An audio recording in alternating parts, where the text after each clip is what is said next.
Good morning, Archons. How are you today? It's time for some key thoughts.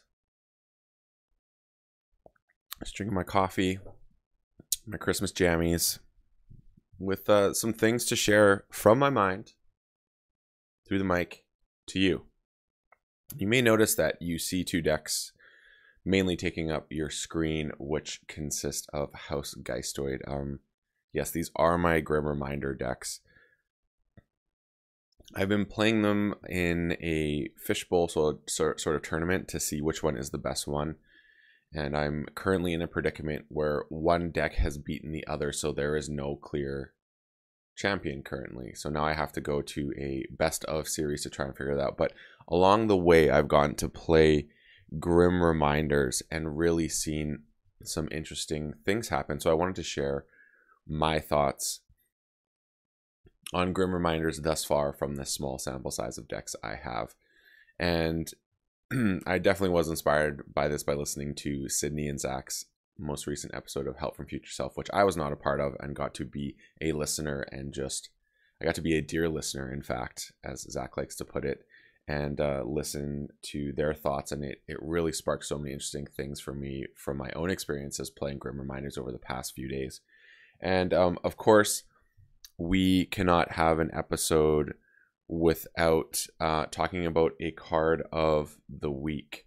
And this card is something that I think could become a chase card within the realm of Grim Reminders, and particularly when people have Geistoid.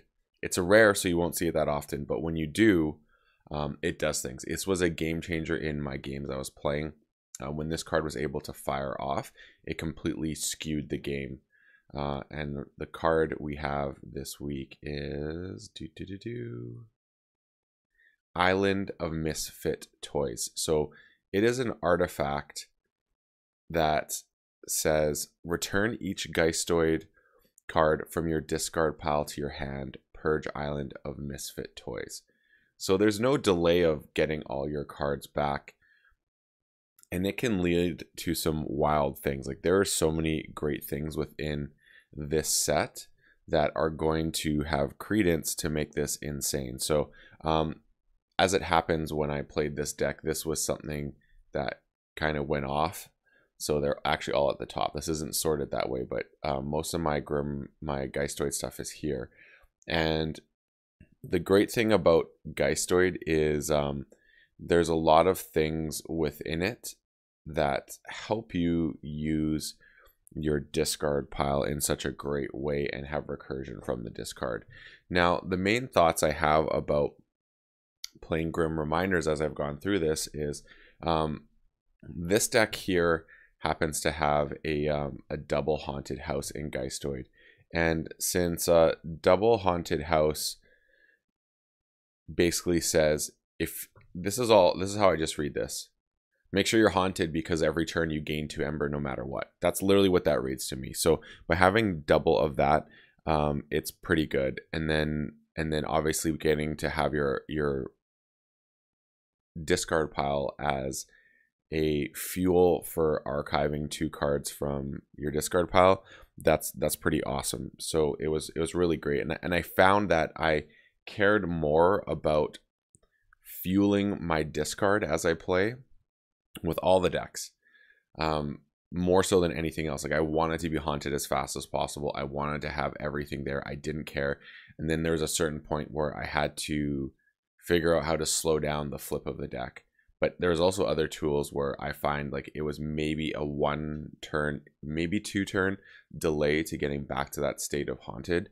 And the interesting thing, and this is really where I want to go with this episode, is the whole time I find that I don't care about certain things. Like, I'm playing KeyForge differently because of the way Haunted works. I'm sure a board's important and all that, but I find I was looking for things in different ways, and having a card like that Geistoid one that lets you archive from your discard, I could actually just be like, oh, I don't care, this is there, I want this in my discard, because then I can pull it when I need it that much faster and sooner to use when it has the most benefit for me by throwing it in the archives. I didn't even care about Muddy Archives as long as like I knew it was there, but there were ways to craft crazy turns through utilizing your archives. There's also obviously in this the scrap mechanic, which they talked about, and it doesn't show a lot, but I found with the discard pips, I was really looking for different cards that could just have scrap abilities and use. So I wanted to discard my hand. I wanted to cycle faster because the ability to discard from my hand also helped me feel haunted faster. So I really loved the way that worked, and I love the way it plays. Another interesting thing is the treachery mechanic. Being able to give your opponent cards is a very interesting part of KeyForge now I didn't think about, but I definitely really enjoy the scrap and being able to just get rid of stuff from your hand, having effect for doing so, things like this. Ready and fight with the least powerful friendly creature. And I found like the way that I was playing KeyForge differently was exciting and new. So it's still, the game still feels the same, but I'm getting to do things in a different way, and I'm formulating different strategies than I have in the past. And it's just been such a joy to get to play KeyForge this way.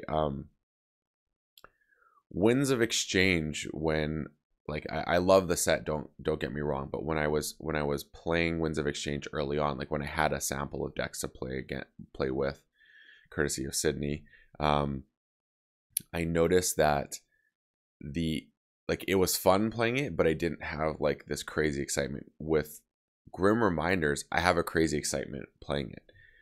It's not just the new house, it's the new way that we are creating the discard pile to be so relevant, to have so many things. And as a result of it being so relevant, there's also cards that you want to disrupt the discard pile.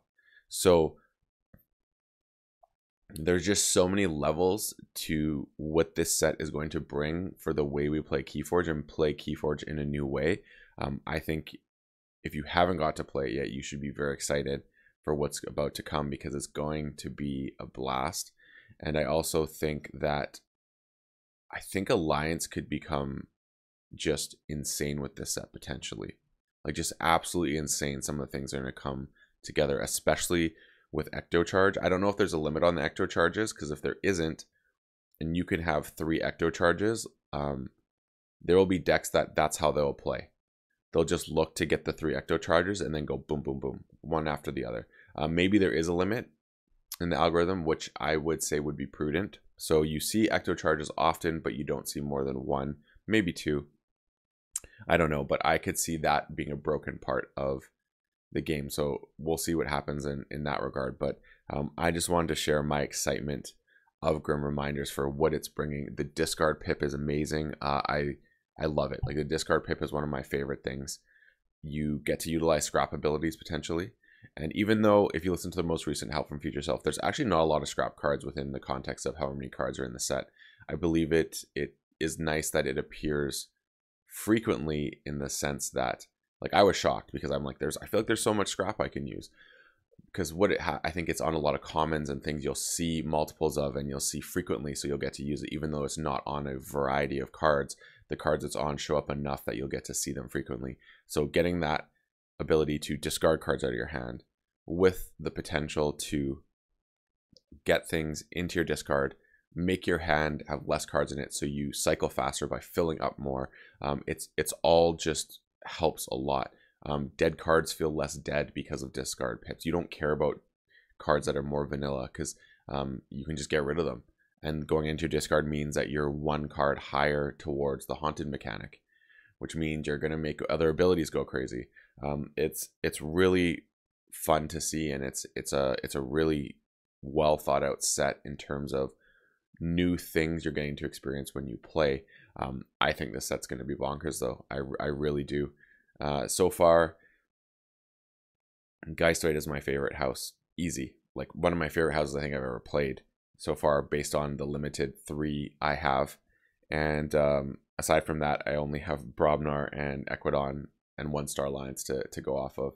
So my pool of houses was limited, but what they brought were a lot of fun. So I'm excited to see what else you crack in this set, and I'm excited to see the combo potential that will emerge, because I assure you this set will emerge with some insane combo potential. So that's all my thoughts on little grim reminders, follow up to the help from future self. I'm not going too deep. I just wanted to talk about my didn't want to talk about the whole card pool, just my own experience playing it with the limited 3 decks that I have and how much enjoyment and fun I've been getting from it. It's just really interesting to play KeyForge this way. So much fun, so different, but still totally feels like KeyForge. So and that's all. If you've gotten a chance to play some Grim Reminders, I'd love to hear your thoughts in the comments. So please let me know. Also, let me know what you're excited about. And as always, Archons, may your ember never be stolen and your keys forged promptly. Have a good one.